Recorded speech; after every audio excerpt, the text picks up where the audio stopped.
This is not the only study to look at the arterial walls of those eating plant-based diets. This new study from China, for example, found that compared to omnivores, those that ate egg-free and meat-free diets had all the typical benefits of eating more plant-based: lower body mass index, blood pressure, triglycerides, total cholesterol, bad cholesterol, fewer free radicals, maybe better kidney function, better blood sugar control, etc. But does all that translate to actual differences in their arteries? Yes, indeed, the omnivores had comparatively thickened arterial linings, all of which suggests about a tripling in their probability of developing cardiovascular disease. They therefore recommend that more vegetables should be eaten instead of meat, and it's never too late to improve one's diet. Having said that, if those on plant-based diets don't get enough vitamin B12, levels of an artery-damaging compound called homocysteine can start to rise in the bloodstream and may counteract some of the benefits of eating healthy.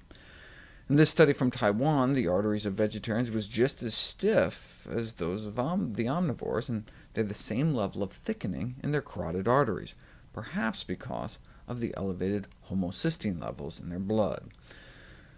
The negative findings of these studies should not be considered as evidence of neutral cardiovascular effects of vegetarianism, but do indicate an urgent need for modification of vegan diets through vitamin B12 fortification or supplements.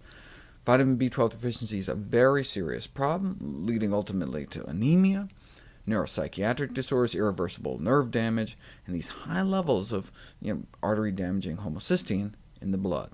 Prudent vegans should include sources of vitamin B12 in their diets.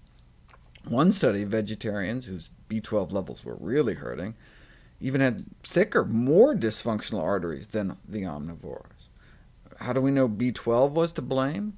Well, when they were given B12 supplements, they got better. Their arterial lining started to shrink back, and the proper functioning of their arteries returned. Without B12-fortified foods or B12 supplements, when omnivores are switched to a vegan diet, they develop vitamin B12 deficiency. Yes, it may take dropping down to around 150 picomoles per liter to develop classic signs of B12 deficiency, like the anemia and our spinal cord rotting from the inside out. But way before that, we may start getting increased risk of cognitive deficits and brain shrinkage and stroke and depression and nerve and bone damage, as well as having our homocysteine shoot through the roof. And that may attenuate the beneficial effects of a vegetarian diet on cardiovascular health. The beneficial effects of vegetarian diets on cholesterol and blood sugars need to be advocated, but at the same time, efforts to correct vitamin B12 deficiency in vegetarian diets can never be overestimated.